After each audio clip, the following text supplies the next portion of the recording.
committee to order. There's no citizen communication.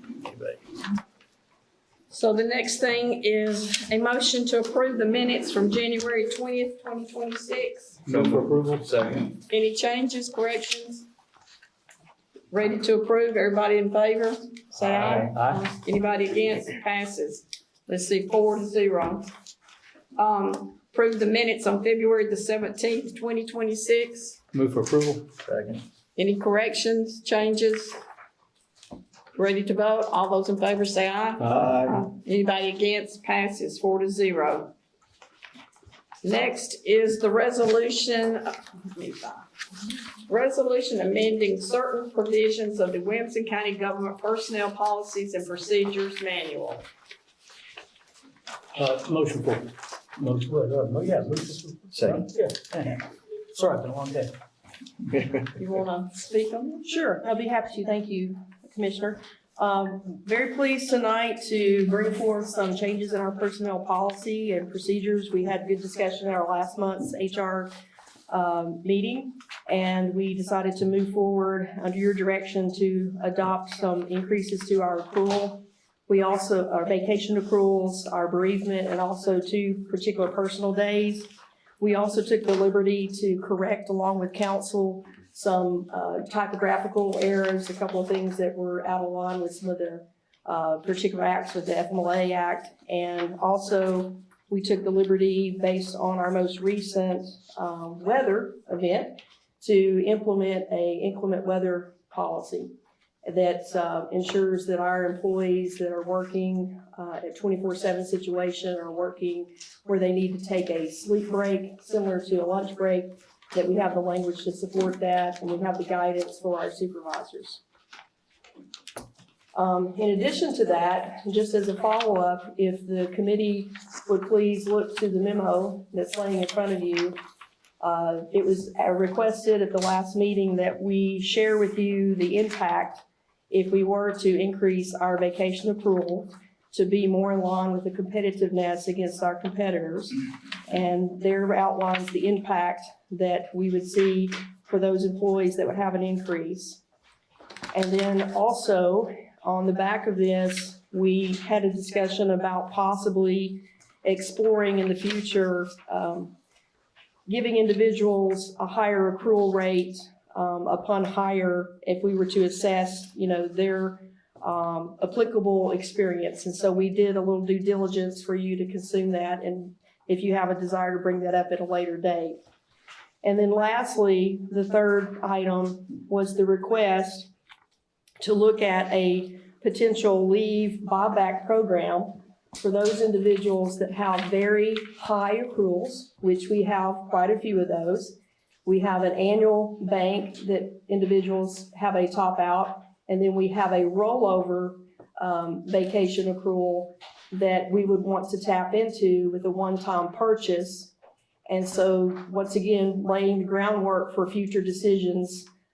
This is something that we feel like would be a huge benefit for our employees the next fiscal year. Speaking with Director Riley, we feel like that we could offer an application process on January. Individuals could apply, then the budget, it'd be subject to a budget approval, so we would know the actual amount that was being requested to buy back. So those are the three follow-up items for the committee.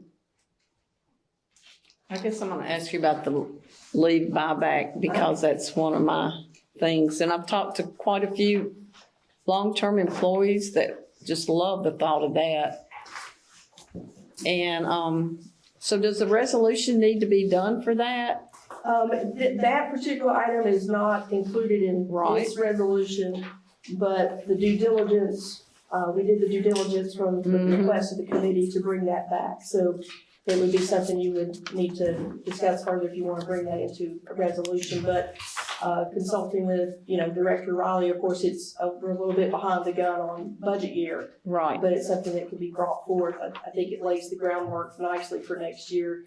If we have the accrual and bereavement and 2 personal days to come forth, that increases our benefits to our employees. It helps with our recruitment, helps with our retention. And then next year, I think this buyout program will be extremely popular It's cost advantage to the county to purchase that now versus 10 years from now, hypothetically, if you're making $20 and then next, 10 years you're making $30, it has a win-win effect, and the employees also have a tax pickup by cashing that out versus when they leave the company, county days. So you feel like not this budget cycle, maybe next year's budget cycle, bring it so it would be a year and a half where they could take advantage of it? That's my discussions with the mayor's office and with our director of finance would be her inclination to see that in the next budget year. Okay. These items on the back are not in the resolution, they're just exploratory. Yes, sir, that is correct. And the one draft, no, I'm sorry, Madam Chairman. Oh, that's. You were through. I see here towards the end, under no circumstances shall a newly hired employee be placed in the 10 to 14 or 15-year plus vacation accrual. I don't know, do you feel like you're pigeonholing yourself there if there was a circumstance where we needed someone, wanted someone, and that was the deal breaker? Or? That particular item, Commissioner, I believe requires a lot more work because when you say apply applicable experience, that criteria could be very broad. If it's a one-to-one ratio, if you will, for like a licensure, you were licensed or you were certified police officer, that date and time, it's very concrete. But if you're looking at it from a subjectivity of a person that's coming into a customer service role, they could have multitude of positions that would have to be somewhat weighted in order to define it as applicable. And I think that also would need to have more of a cost projection of the impact to increase, put people at a higher tier. And I don't have support at this time. That was just something that was discussed. I think it requires a little bit more thought. I would be cautious because it has some big impact unless you do the assessment. I get my feelings on that is current employees that's worked here 30 years and they see somebody come in and get the same, Yep. That's why the companies that have done this in our research leave it really as you're trying to attract the new employee into the organization, you cap it at 0 to 5. I like that. Okay. Jim? Yes. Go ahead. What is I'm sorry I wasn't here for the last meeting, our accrual policy? How much can they roll each year? If you'll turn to the resolution on page 2, under Exhibit A, Section 3.01, you can see the current maximum accrual and the future, that's within the per year, and then the rollover maximum. So as you can see, 1 to 5, the max is 80 in a year, 240. 6 to 10 years, 120 within the year, 288 to carry over. Continuing on 11 through 15 will be 144, max will be 320. 16 through 20, current year is 168, maximum carryover is 336. And 21 years plus, the maximum within the year is 192 and 360 hours. So, sorry, I should have said the days, but you go from up to, in the year with the highest is 24, the maximum is 45. So just to say with the top number, after 15 years on the new revised accrual rate that's more competitive, you'd have a total of 25 days within the year and a total of 50 maximum carryover hours. Is that normal in government? I would probably defer to others in this room since I'm 3.5 years into working within this, but we've in the government setting.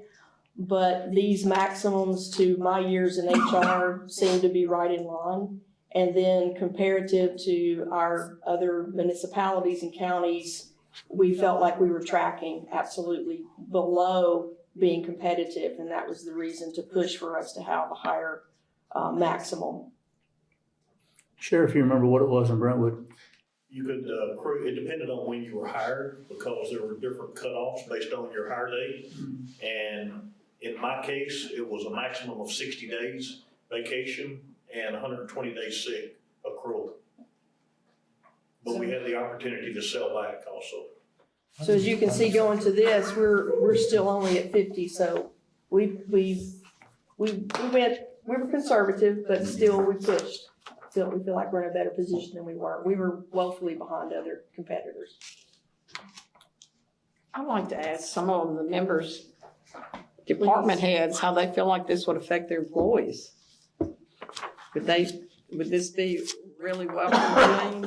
I think it would be huge for people in that they're gaining more. Obviously, the personal days, I think, are a huge win for people. And I think that there's also just a message that is sent by this body and by HR and the mayor's office that we are looking at every angle to find ways to better your work-life balance, to better the benefits that we offer. So I'm hugely for it. I think that it's a small thing that can absolutely make a difference. It does have some cost implications associated with it for 24/7 positions like our team and the sheriff's office, because we have to backfill when people take time off. You can't just have a vacant seat. But it's not something that we can't manage with our existing overtime budgets, or at least I don't want to speak for the sheriff's office. I would think that they're pretty similarly situated, but I do see huge value in this, absolutely. Sheriff? I agree. I think it's huge. And this increase is a step in the right direction. So I wholeheartedly support it.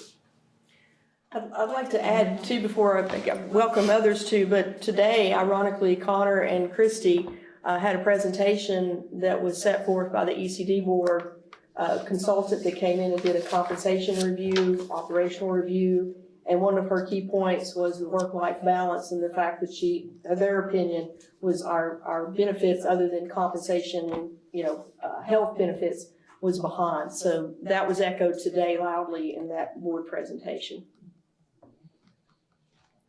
I think you see nodding of the heads back on this road too. I do.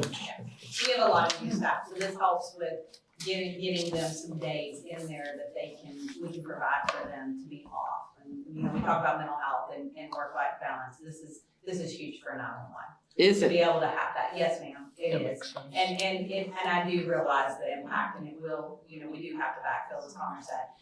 But I believe the benefit outweighs that. Yes ma'am. Does anybody have any more questions on this? Tom, you're grinning. I'm just grinning because I need to be in government instead of private sector, because I get to roll 2 weeks, that's it. So I'm in my. Well, I was the same way. Trade-off. And it Yeah, takes- trade-off is good. How much they pay it? Yeah. So are y'all ready to vote? Do y'all want to study or think about it, talk more about it? So we're voting on this resolution, right? Right. I will just say that I am excited about the inclement weather, extreme weather situation. That was a booger bear for me this year, and I got rather excited about it, so I'm glad to see it.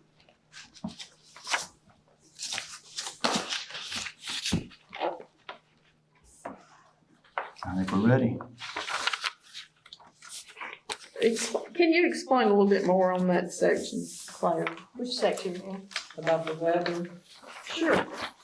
I'll probably defer to Sarah to walk us through some of that, make a misstep.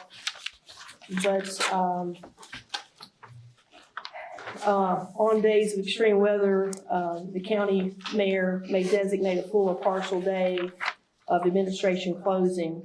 And so those employees in a regular business day operation, of course, would have that day paid for and not be asked to report to work. For those individuals that already have a sick day planned on that day would not be forced to take the sick day. They would get the administrative pay. And those individuals that had a vacation day scheduled for that would take the vacation day unless they were asked to come in and do compensable work. And so that language is now more clearly defined. Individuals that reside in an employee emergency 24-hour operation, those individuals, especially like over at our 911 center, have a couple of bunkhouses And they've been able to designate certain areas that individuals can have an uninterrupted sleep break. So I think all parties in here have heard many years of lunch breaks, uninterrupted lunch break. The uninterrupted sleep break is defined. So if an individual, for example, only gets a couple of hours and has to go back into active duty, then they would get paid for the entire time. So it gives a little bit more definition for our operators and our employees to understand, you know, how they're going to be compensated for a lack of sleep, if you will. Our departments that are not 24/7 operating facilities, but in inclement weather have to go into that mode, such as, i.e. our animal control center, where we had individuals that were sequestered over there and unable to leave the facility and work, then they would be treated in kind as that. If they were unable to have an uninterrupted sleep, then they would be compensated for that. So it gives definitely more definition. It helps our supervisors and helps our employees to understand. Let me ask you. So if they're like animal control, we're going to use that. They're going to dedicated their time and they're saying, I'll stay here 24 hours. They wouldn't be paid for the 8 hours they sleep. Is that what you're saying? That the remaining? If it was uninterrupted. Yeah, if it's uninterrupted, they wouldn't be paid for that. Correct. And how much of that is like, are you still paying it like time and time and a half? How is that? The 40-hour rule under the Department of Labor goes into play. And so an individual that was working on a day that had administrative close, they would be paid the non-productive administrative close pay, but they would be also paid for the 8 hours they were working. So that's a pickup, if you will. And in the event that they have to stay there and they can sleep, then they have a right to 5 hours of sleep time. And if they are able to have 5 uninterrupted hours of sleep time, we define that's not compensable. So it'd be a very rare occasion that someone doesn't have the opportunity to have a sleep break. So we don't pay them That makes for the sense to sleep you? break. That's correct. Well, Okay. so what if it's 24 hours, they slept 8 and they work the remaining time? Are they paid 8 hours regular time and that other 8 hours is overtime? In the event that it goes over the 40-hour rule. So, okay. 40-hour rule stands, very simple, under Department of Labor regulations. So that once you hit the 40-hour productive rule as a hourly employee, non-exempt employee, you are eligible for time and a half. Okay. So very easily in the emergency management could go with that, 911. Well, then I'm on the highway. I hate to get into this, but this Yeah, is that's what we're serious. here for. Highway department. You know, they come in and sometimes work like 12 hours, but they're not sleeping there. They're going home. It's just really going to hit over the 40-hour rule, right? Anything over that. That's correct. Even though They come in and work a 12-hour shift, they're able to leave the facility. It's no different than when an hourly employee right now leaves the facility. They're not paid for their commute time. But this is a question that came up with me. Okay, they got paid regular time for 8 hours and the remaining is overtime. Why, they were still working that hour and everybody administrative, didn't have to work at all. Are they compensated anymore because they had to come They in? receive the non-productive administrative close pay that is designated by the mayor. Because the county facility's closed and they're still working, they still get the non-productive 8 hours. Plus what they work on the 12. Plus what they're working. Oh, the 8 plus That's correct. what they work. Yes. Judy, the highway's It's a bird of its own. it's kind of like last year, Well, we started talking, I'm scared. all the departments you pick, couldn't find one. It would be harder because they're gonna get 40 hours during that night. They Yeah. do that the first 2 days. And I remember you said that before, but now I'm trying to put it all together. There's so many different situations. Productive and non-productive. So what, Okay. what, So, I don't understand those, that's the first time I've heard those, what are those? because if Carolyn works in the mayor's office, and he has closed the office. Carolyn stays at home, because the mayor has declared an administrative close, under our policy, she will get paid 8 hours, but she never worked those 8 hours, so that's why I'm calling it non-productive hours. Because she was not producing work, she was at home, but the mayor closed the offices, so therefore she is due 8 hours of non-productive pay. But the mayor has been called in hypothetically to the 911 center and says, Carolyn, I need your support. I'm calling you into work. Can you come? Yes, I can, sir. She reports while everybody else is still at home, but she's supporting the mayor. She still will get her non-productive administrative close pay, but because she has been called in to work, she's producing work, so she'll receive 16 hours of work. Okay. I'm gonna look, she's at 911. Okay, she works 16 hours and sleeps 8 hours. She's still gonna get paid 24 hours, right? She won't get paid for the time she's sleeping. I know, but what I'm saying, she's getting that non-productive, Yeah. and then she's getting her other 16, so it's 24 hours, right? But if she's in if you'll read in here, if Mhm. she is in a designated 24/7 operation, they understand that they're not gonna get paid over 24 hours. And that was something that we worked out with, that's a directive from the mayor, and that's also worked with legal. So we're not gonna be inclined to pay someone over 24 hours. This policy really comes into play with departments that aren't typically 24 hours, such as the animal center is really where it came up during the past one. Blame me. It's always the animal center. No, but what I was talking about, she actually worked 16 hours in 911. So they'd get paid for that. They'd get paid for the 8 hours of not administrative, even though they slept 8 hours. And the The policy. actual pay would be for 24 hours.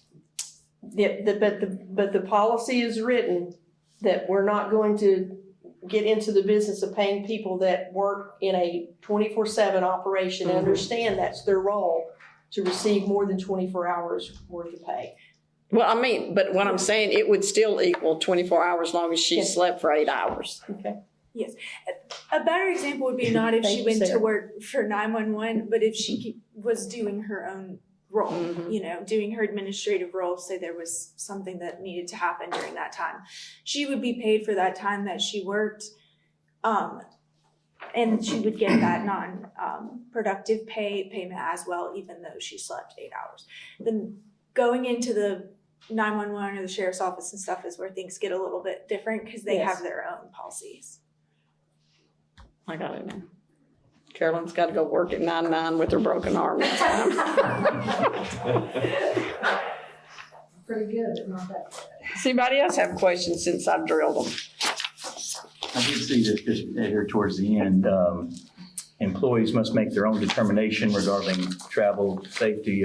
So if the office hasn't been closed, but you live up on a hill and you believe it's unsafe to leave, it looks like you have to use vacation days. Yes, that's correct. Shouldn't live on a hill. Yeah. Guess every day is a vacation if you live on a hill. But if you don't have that type of language, in my experience, you get into being referee, Judgment call and, weather gal, weatherman, yeah, road observer. I get it. That's I get both sides of it. I It get makes it much. If you work for animal control or animal center, her husband comes and picks you up in the That's right. snow. So Yeah. She, So you can't use that as an excuse. I will ask counsel, my daughter is employed at the animal center, do I need to abstain from this resolution? But If you want to state that you will vote your conscience, because this applies to all county employees. Okay. All And right. I am gonna vote my conscience, just so y'all know that. Ready to For a vote? change? Yeah, normally I don't. Hey, John, you're sitting up here nice and quiet. Have you got any questions? We have that recorded, right? It's on record. It's being recorded. Dang it, Betty. Not allowed to get fun anymore.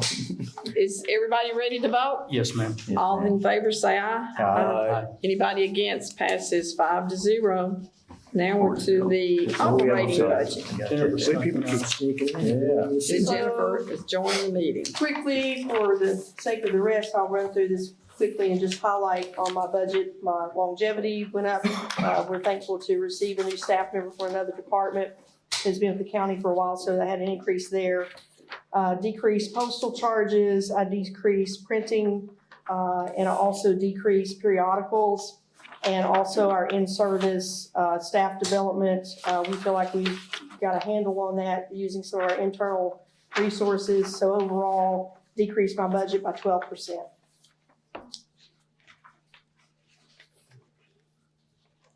Can't complain about that. You really decreased the in-service.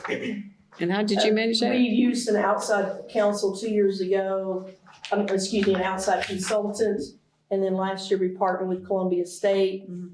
We are very happy to have Lisa Namaka on board now, which I think is demonstrated already through some sexual harassment training we just conducted with Parks and Rec, having over 100 individuals working with Lisa Carson. So I feel like we were able to produce some of the in-service training right now without using a higher paid outside And you're consultant. comfortable with that? I am. Any questions? Yeah, I have one question. I've noticed this in several other budgets, and I just want clarity. So at the top, you have last year, then you have current year or original budget, current year revised budget. And what I've noticed in several cases, last year, total operations was 31,000 plus, and then it jumped to 48. So what happened between last year and then this year? That was the 75th percentile, the compensation study that we conducted. Okay, Yes, sir. yep, okay, I probably should have thought of that. All right, just want to make sure I had it clear. Sure, Yeah, of Thank course. you. Any other questions? Y'all ready to vote on the budget? All those in favor say aye. Aye. Anybody against? Pass 5-0. Next is the new personnel request. Okay, so now we're here for the group. I would ask the committee to look at this particular list here, the new position request. I think this will help to answer your questions more quickly, and then we have the subject matter experts in the room that are here to sponsor their request for new position. If you have any more detailed questions. And the spreadsheet is just there for a summary. So the first position would be for human resources, workforce development coordinator is the title. This is tied to a capital request that was made last year to purchase the UKG component HR model. We've moved away from that, and we've seen a different applicant tracking system. So we're using those capital dollars at a decreased amount. But you'll need to have someone that's overseeing the applicant tracking system. This modernizes us from right now. We pull a resume or an application off the website. And I'm gonna pause so you can take this in. And we email it across our servers, which is an enormous amount of burden on our server capacity.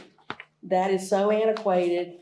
No one emails resumes in the amount that we do. If you looked at the Parks and Rec and the large departments, it is an enormous amount of email traffic. It's a burden on our hiring managers to keep up with that. So this moves us away from email distribution to our hiring managers to a platform where several in this room have seen the demonstration, where they will have their own login, they will see their own posting, they will be able to access by logging into this applicant tracking system and accessing their resumes. They can set up schedules, they can set up times, they can email. It is just an enormous amount of efficiency. So we're looking for a human resource representative to be the master, if you will, user to make sure we're monitoring that. It's no different than someone that monitors your website that we have that supports the county right now.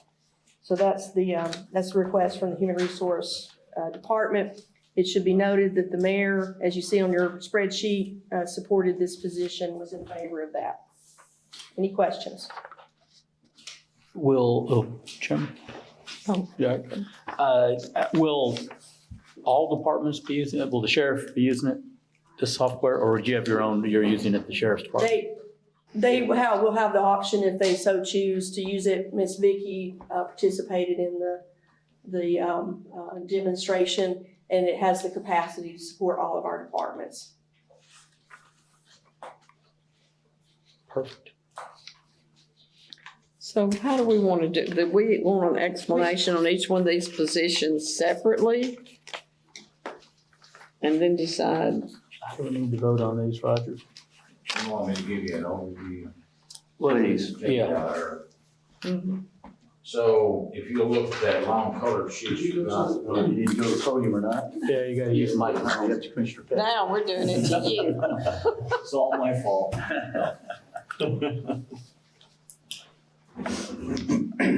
okay, if you look at the sheet, that's colored mark sheet that Pretty colored. it's been provided for you. We had it gives the departments, it starts at juvenile, general session, solid waste, et cetera, all the way down. The number of positions asked for by each one of those different departments, you will see that we had 9 positions requested in this full-time line. Just remember that.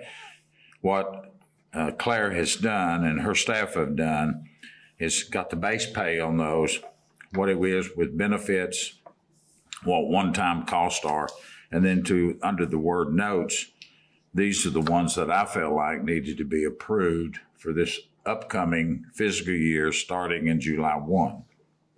So you will come all the way down through there. We took some liberties here, like in the library. If you'll go down about the 1, 2, 3, 4, 5, the 6th one, it says branch manager for College Grove, and underneath that, library assistant for Bethesda. Those positions would be new, but we don't have those facilities built yet. So what you'd be doing in this case is very similar to what we have done in past years with schools that come online. Most schools always try to open up on August 1, but the school may be finished, I'm gonna make this up, December. We would approve the position so they could hire a principal, so that principal could hire the support staff.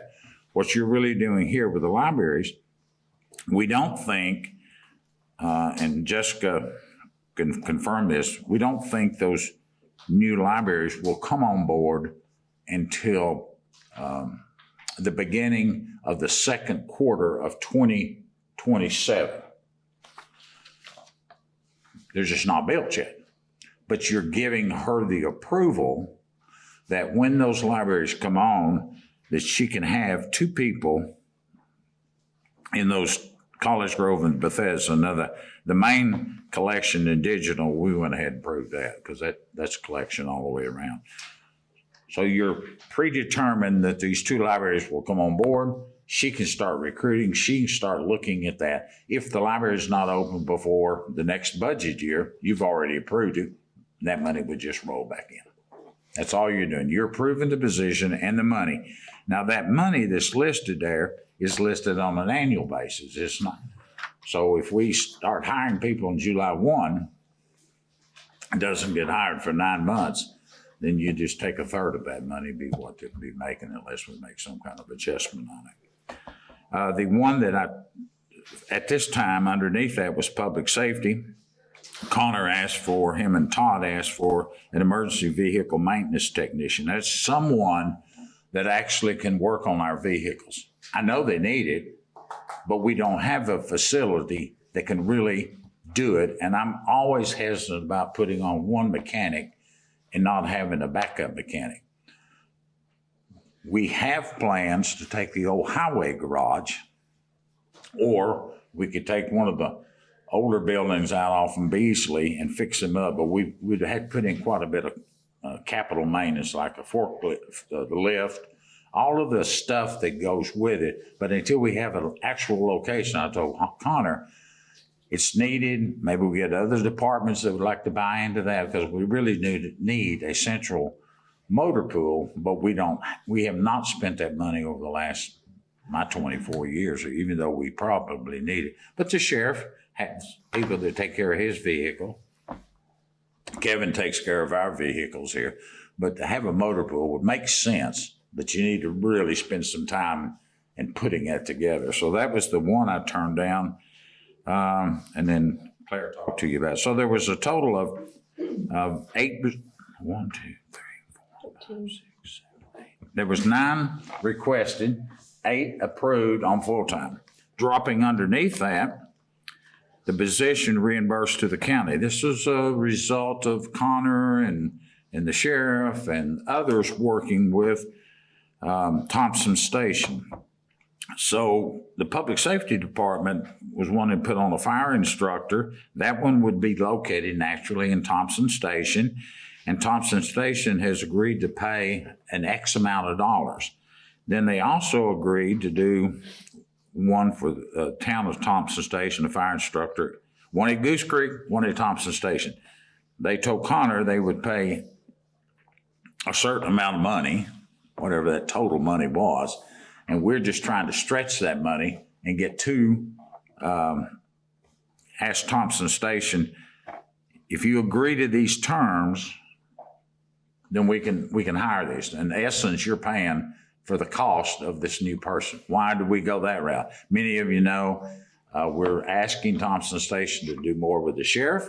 We're asking them to do more with fire. We're asking them, because they don't have a fire, they don't have a police department, they don't have any of that. So it's all county dollars. And so we're asking them, not that we don't need it, but we're also asking them to pay more money into the kitty. And let's see, underneath it was community development, Mike's area. There's a lot of moving parts upstairs with the septic system, loss of people, phasing out some of it. And so we're going to ask for 2 support people there to help him with his workload, which was very much needed. And then the law clerk with the public defender, which is self-funded for all intent and purposes. That comes, where does that money come from? 1255. Yeah, 1250 fund.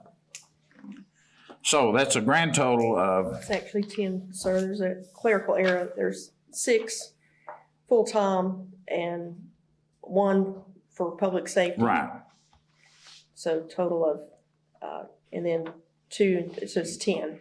10 total positions. On the left side is what they requested. On the right side is what if you'll see up there, my recommendations, how they filled in. So the only one we did change in Thompson Station is we're going to ask you to pay $115,000 plus on that position.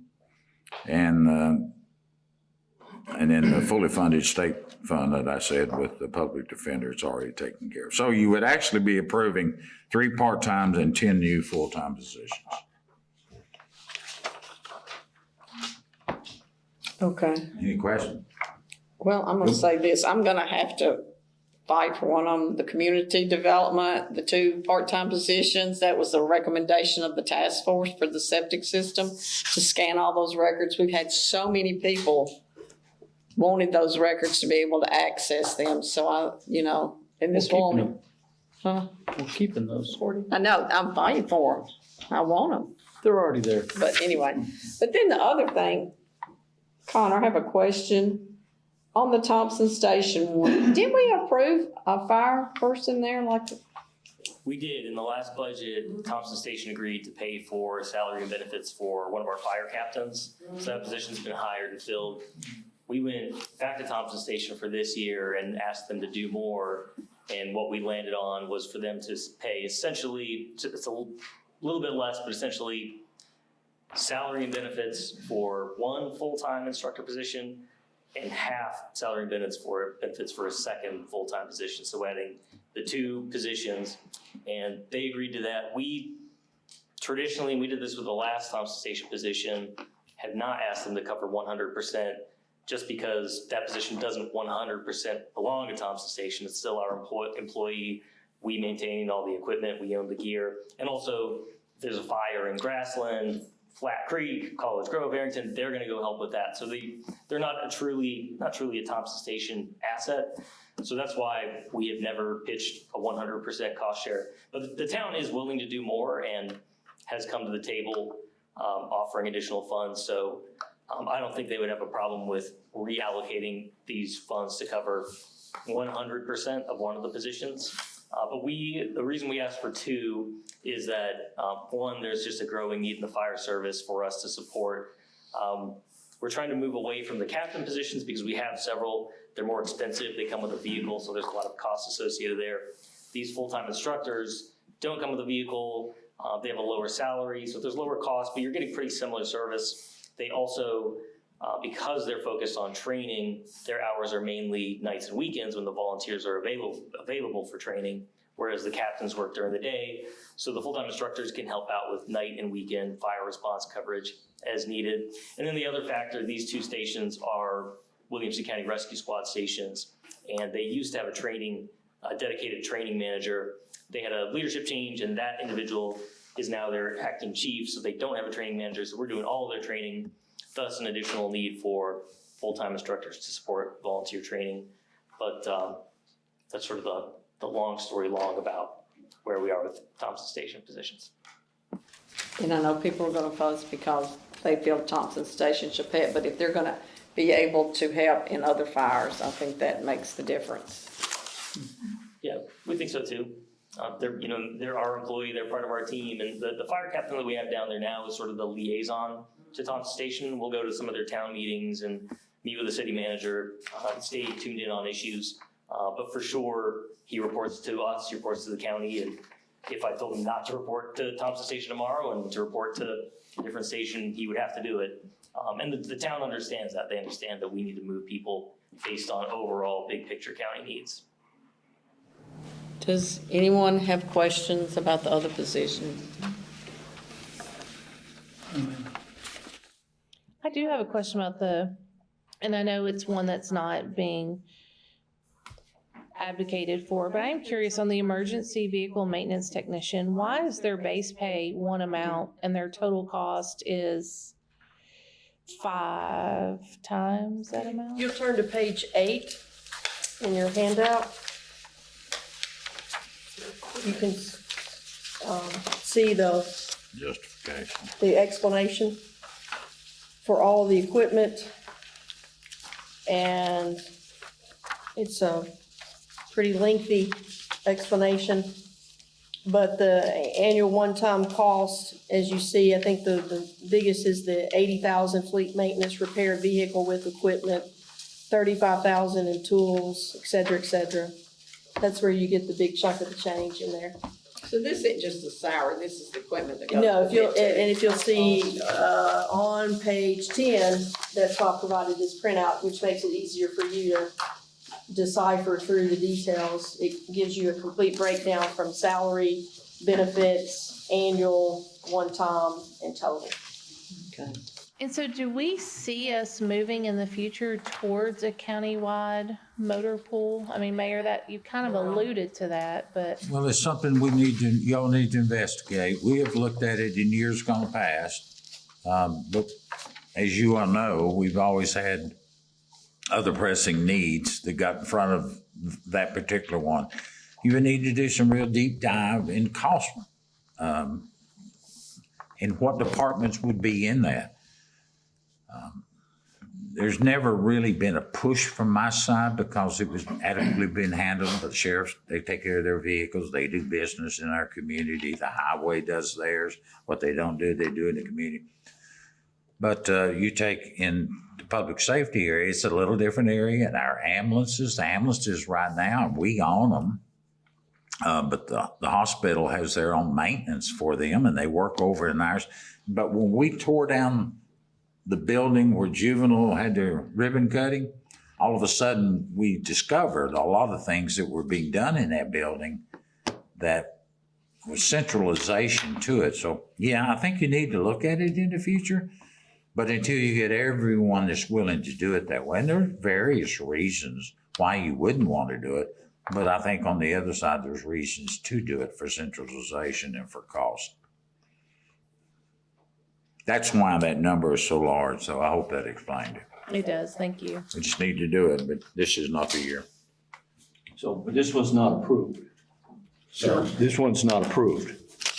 The one we're talking Yeah. about for the maintenance, that is correct. Okay, so, What's approved, Commissioners, on the right-hand side, full-time magistrate, recovery court administrator, an equipment operator, a truck driver, and the digital service for the librarian. yeah. And then underneath that, the HR person, which is total of 6, then public safety. Yeah. Underneath that was 1 for Thompson Station, then some full-time, part-time. You got a grand total of 10 new positions that adds about $750,000 to the budget. No, I understand that, but my question was that this is not approved, but it's something we think we need to have. I think it's something. It's something you'd like to have. I think it's something that needs to be studied. We have not done a very, very deep dive into Okay. what all of that would cost. We know his department, but we don't know what the sheriff's got or what our department. Each department takes care of their own. Okay. So what we would be looking at, I would guess, is that what's the most efficient way to do this is going to be the cheapest way to do, not cheap, but the least expensive way to do it. That's a study that's yet to come, to really finalize that and say, okay, this is, if we do this, we're going to save X amount of whatever over 5 years. That's correct. Okay. It's a business decision, Yeah. but you've got other elected officials you have to take into consideration. And if I may, we have studied the numbers very closely and, right, so in front of me, in fiscal year 2024, we spent $283,000 on vehicle maintenance. Last year, $337,000. FY26 so far, $259,000, and it's only March.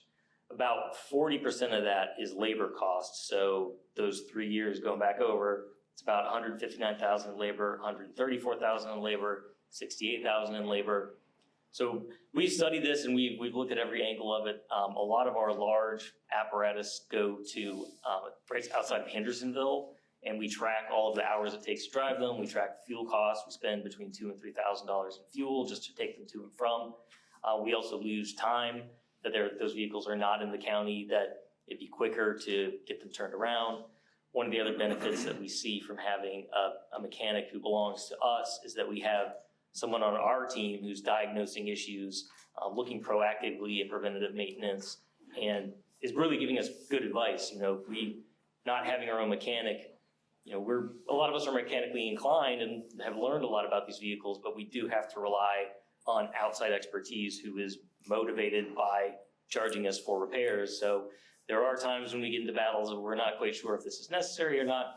So we've run the numbers and we do see this as a cost-saving measure, but it's over time.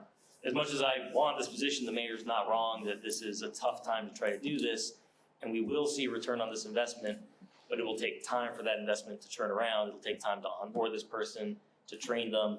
We'll never be able to get away from sending our bigger apparatus up outside Hendersonville, things like pulling motors, transmissions, pump rebuilds. We'll always have those outside costs, and it'll be a little bit of a baby step as we get the mechanic in the door, as they learn our fleet and start to do these things. It's not going to be a quick flip a switch and we've changed the model and we're saving money dramatically.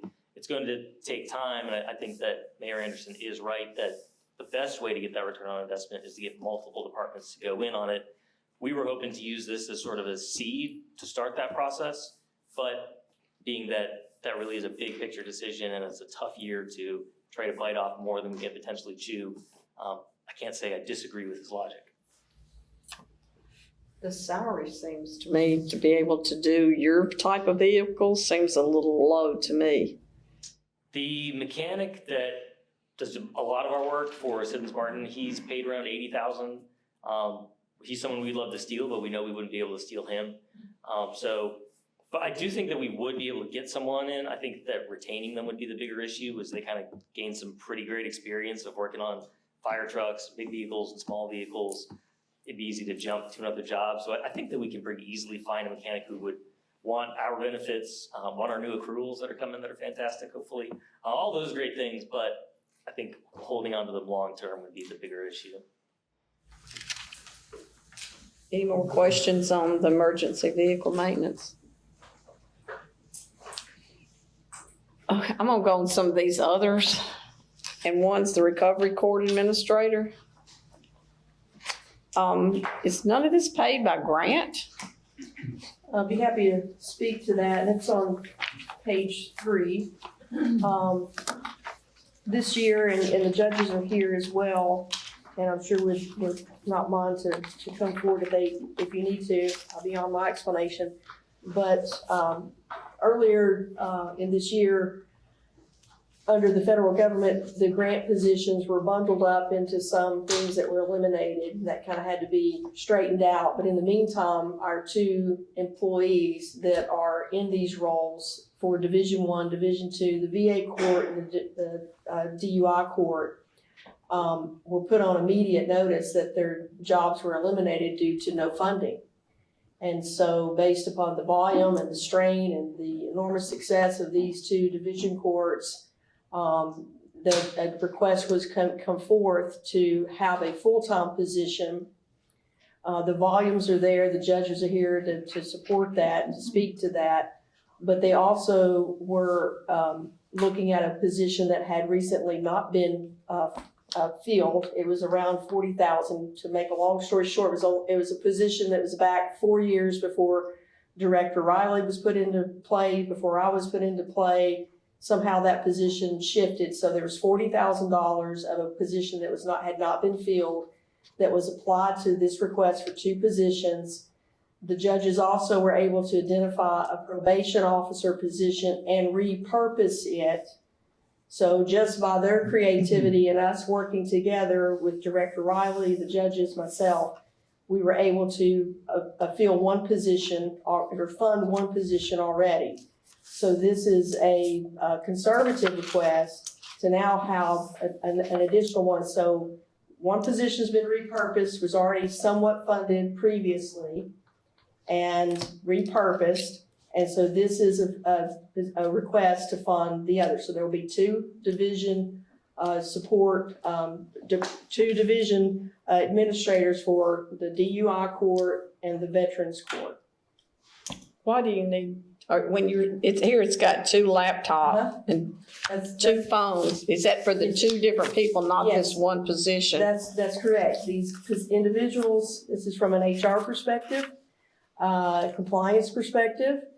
These individuals that are in the grant position do not have a county phone. They're on call almost 24/7. It's a huge constraint to theirs. So during my assessment, I've definitely supported so that we can be in compliance and giving these individuals the tools that they need to have a laptop and a cell phone. They're using their own personal cell phones right now to support these successful courts. Did they not have a laptop before in that position? They had standalone PCs at their offices. So this gives them more flexibility. So under Director Riley's suggestion, she directed me not to put this in capital, but to put this in this request. So I did bundle those 2 cell phones and 2 laptops at Director Riley's request. Has anybody got any other questions about this position? I do, and this is really for the judges. And I ask this question because I see it in my office as well, that the funding for federal grants isn't as stable as it used to be. We can't count on it as much. Do you all see that as well? We're moving forward, we're gonna have trouble getting federal dollars to continue to fund these programs? A year ago in April, gotta go to mine. A year ago in April, the administration announced that a number of these drug and alcohol abuse programs were going to be eliminated. and they eliminated some. They didn't touch the veterans. They didn't touch Judge Andre, and we thought we were home free. And then on January the 14th, they announced that all the programs were shut down and all the people that were working for us immediately had to stop working. And they turned that around in a few days, but they never gave any explanation for it. So their original threat is still out there. They followed through on that threat. And I don't know if it's just what they used to call a brushback pitch or whether they really meant it. The reason, and the way this is set up, it really, these folks are doing more than what we're showing here for them to do. The person that's working for me and the person that's working for Judge Andre are now carrying on the work for another court that we had that was being administered by a company called Educare.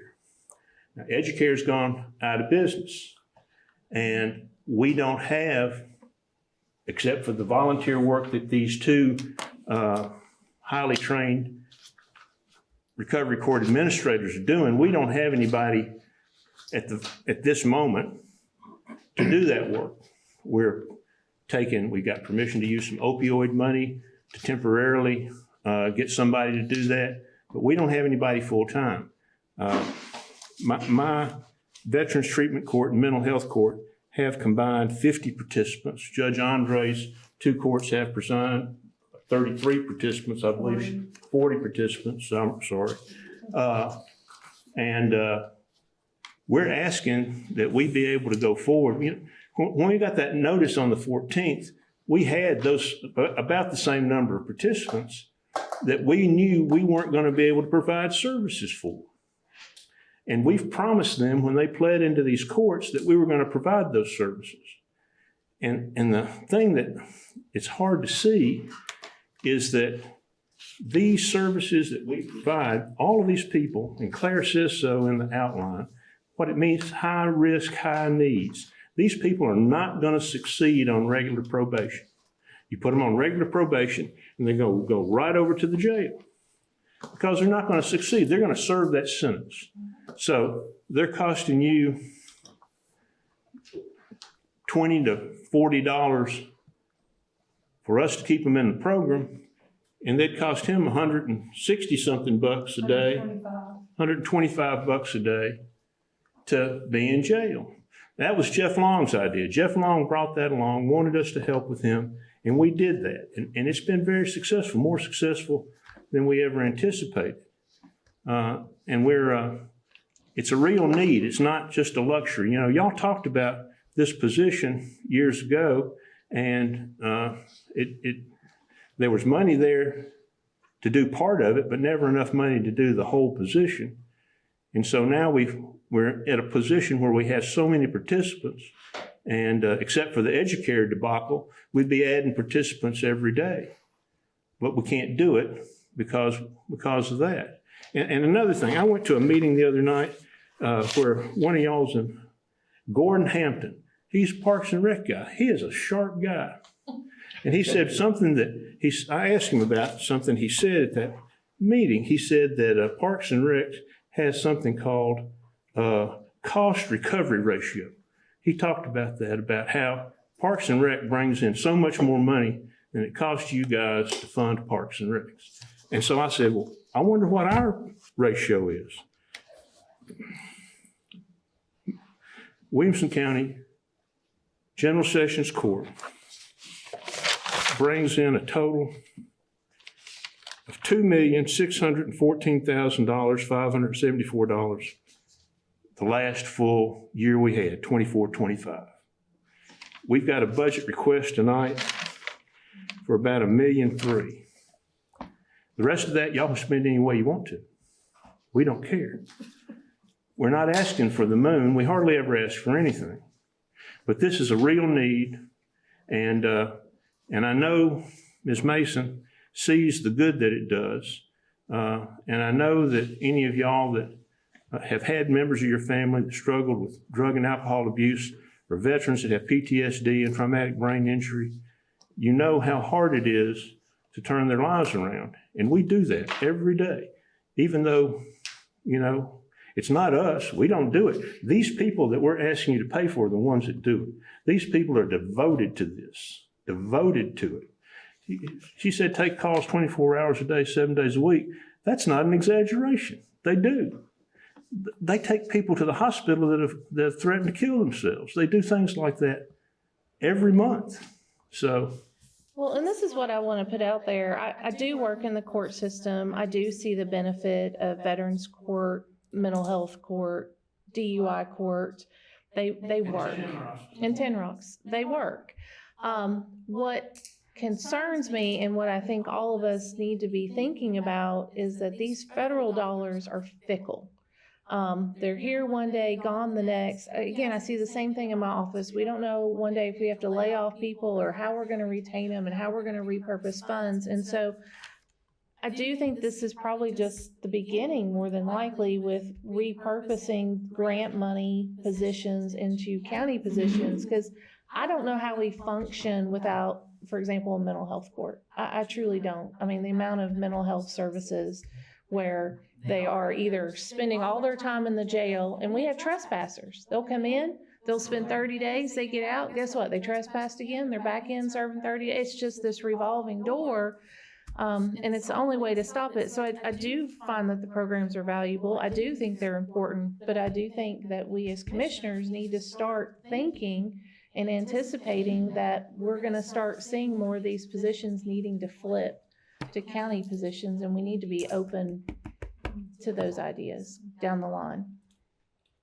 And if you look at your jail plans, there are actually some spaces in the jail that are dedicated to this very thing, so that these people that are supposed to be doing this kind of work will go directly to the jail and see the people instead of having to drag them up to court. It's so hard for them to see them now. They do it, though. They go down there and see them. I've got a former Brentwood police officer that goes down there and talks to people every day that may be candidates for vet court, assesses them to see whether or not they're able to navigate vet court.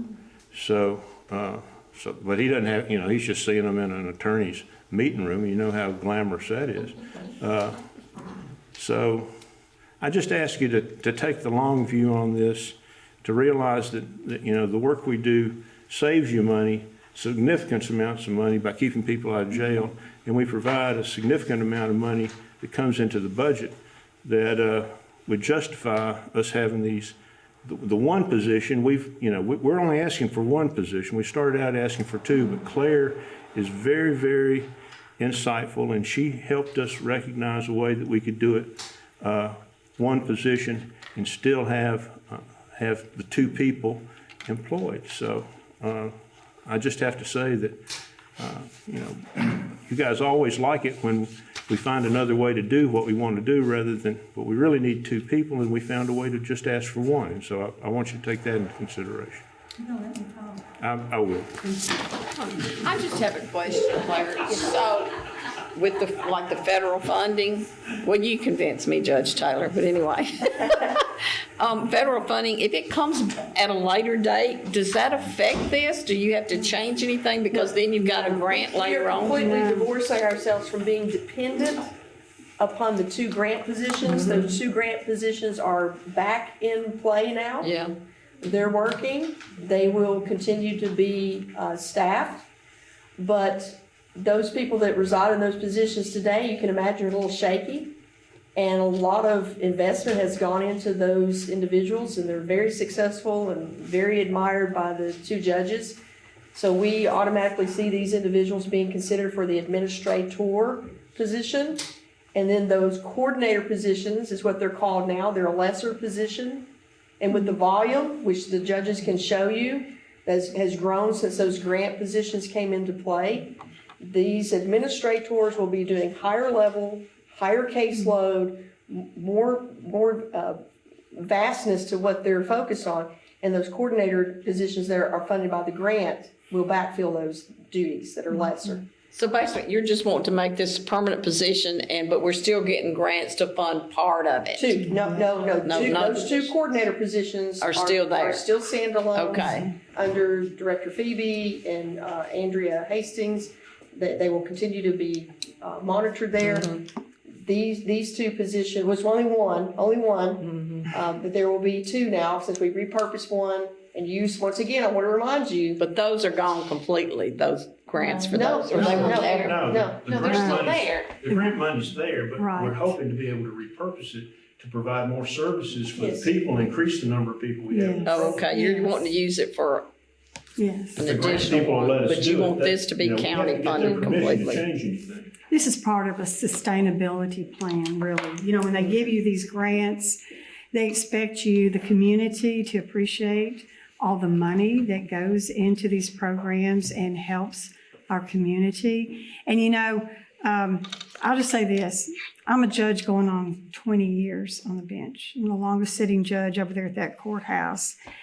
And you don't see me very often in this body. I know probably you've been around as long as I have, Commissioner Herbert, because I don't ask for much, but this should tell you how important this is to me and the judicial system in our county.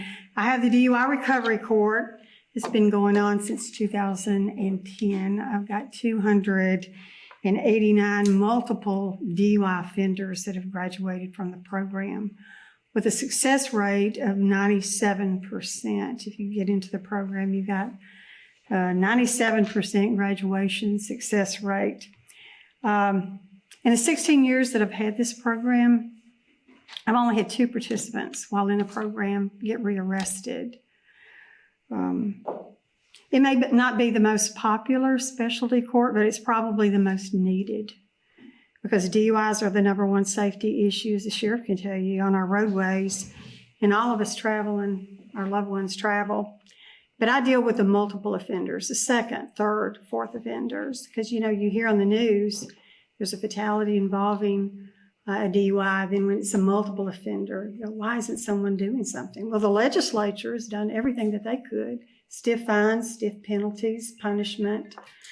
But we are doing something here in Williamson County. We have for the last 16 years, and I got the report on the last 3 years, and fortunately, our multiple offender rate has gone down, even though the population has gone up. So I think we're making an indention there.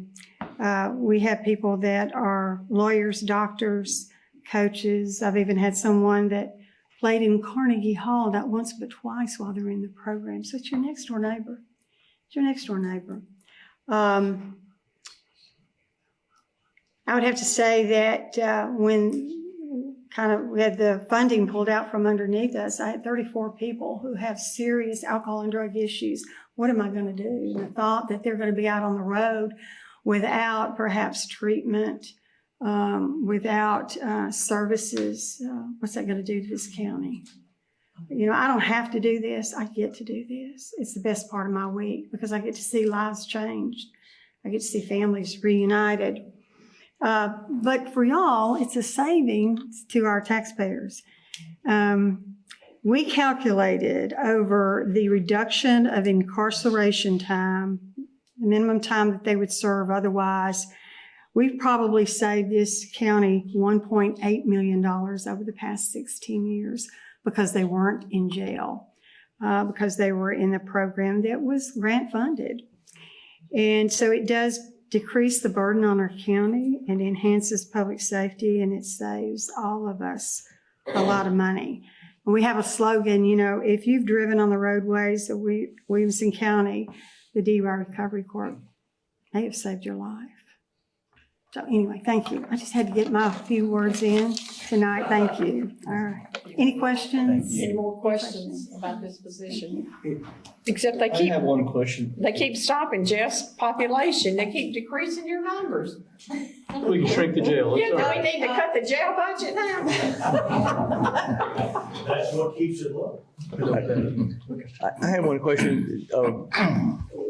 Judge, you said that Educare went out of business? Yeah. Well, sorry about that. Isn't that the organization that came into the jail last year that we made the classrooms for, and they were supposed to have these programs to, is that the same company? Yes, we're actually, if you don't mind, I can answer that. It is, and we're working with another subcontractor to perform the same services. We just have to get it approved by the state since it's grant funded. Okay, that's the first I heard of that, so, okay, because that was a pretty big deal last year when we did it. And so we were excited about it. We had to refit the classrooms and do all that kind of stuff to make it work. Yes, and the county had a few contracts with Educare that we have transitioned to other subcontractors. Okay. Good to know. I think the public defender's the next one, and it's being paid by grant. So does anybody have any questions at all about that? Their Collection of court fees. a collection of court fees, stand corrected. So does anyone have any questions about that? The next is the full-time magistrate. Judge Guthrie, would you like to speak about that?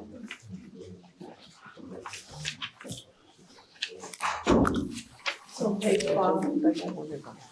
Thank you, Madam Chair. We talked about this a few months ago. We talked about our numbers, and they've not changed any since the last time. We have had almost 5,000 hearings in the last 11 months. Granted, all of them don't take a long time, but many of them do. And so we're asking for another full-time magistrate position, and it's commensurate with what other counties have that are similar in population and caseloads. And the salary is actually a little bit lower than what other counties are paying. So I'd be happy to answer any questions. I guess my concern is, one, you don't have another courtroom. So could this position not start out as part-time and go to full-time after the building is hopefully built? Unfortunately, no. I mean, because of the nature of the cases that we're hearing and the length of time it takes, we're used to juggling courtrooms. We do that really well. And we can manage that. We can manage it. We could have this position as well as a part-time magistrate position if we had a little bit more space right now. I know that third courtroom's a little We're very careful. tiny. We're very careful with what we hear out there. Do y'all have questions about this position? My memory may be wrong, but I thought we already had this position and we were filling it through some other funds until this fiscal year. Am I making that up? We had a part-time position 2 or 3 years ago, Claire might help me, that we made a full-time position. Okay, maybe that's what I'm thinking. You may be thinking of where we just approved a rate per hour earlier this year. We added a part-time That's position. what it was, the rate per hour position that we were looking at. Okay, and so, But we actually had that position prior. okay.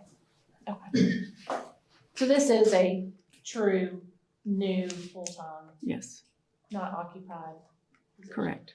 But so there will be no part-time, there'll be 3 full-time magistrates and 1 judge position, correct?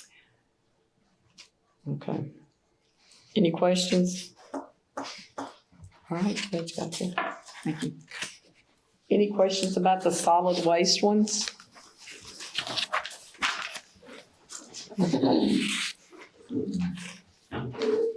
No questions on that? All right, what's the solid waste? I don't even see it. On page 11, and page 12. It's not on here. It is, sir. I'm just not seeing it.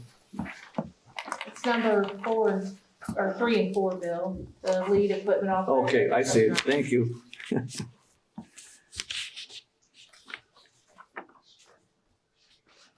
Any questions, Commissioner Petty?